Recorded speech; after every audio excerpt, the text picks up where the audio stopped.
देखी पार्वती जी भोलेनाथ से कहतनी, हे नाथ, पृथ्वी लोक पर देखी लोग नया नया फैशन करता, अरौरा उहे मेरी इच्छा उहे बसहा सवारी करतनी, नया युग के नया फैशन अपनाई। और सुनी कैसे गौरा जी कहतनी भोलेनाथ से।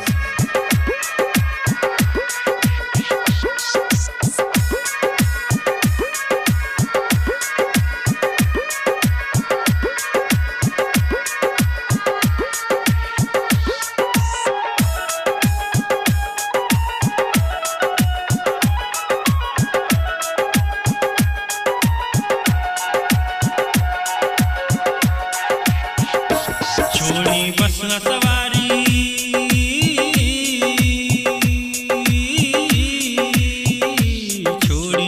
सवारी ले ली नौका जुग के गाड़ी, आई बा टाटा सफारी। बसहा संगे चलत चलत भइले पाँव भारी, आइल बा टाटा सफारी। छोड़ी बसहा सवारी ले ली नौका जुग के गाड़ी, आइल बा टाटा सफारी। बसहा संगे चलत चलत भइले पाँव भारी, आइल बा टाटा सफारी।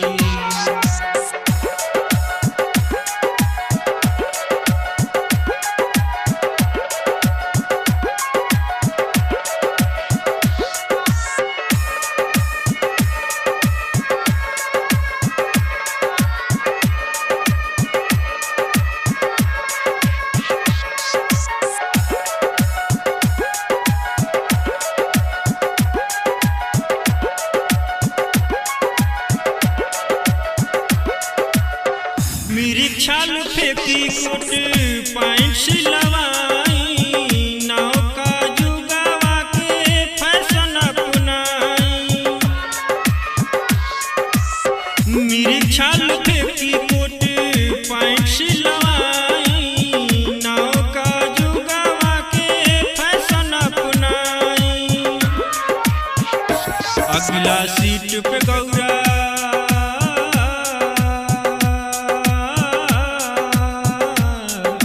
सीट पे गौरा बैठी है स्लेटर झारी, आइल बा टाटा सफारी।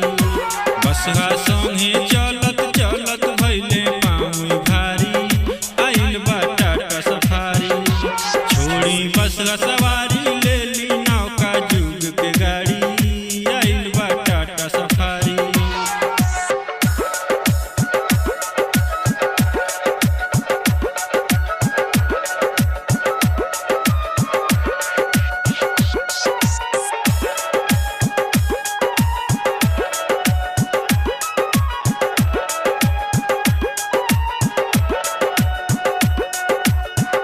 अखिया लाल पियर काहे करेनी, गांजा पी के दिन रात झुमेनी।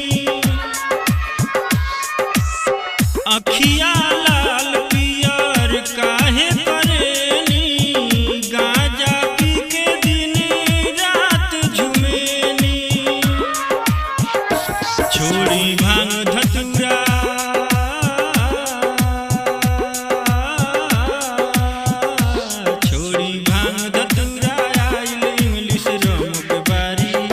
आइल बा टाटा सफारी।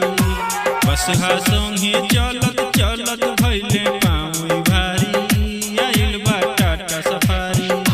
छोड़ी बसहा सवारी ले ली नौका जुग के गाड़ी, आइल बा टाटा सफारी।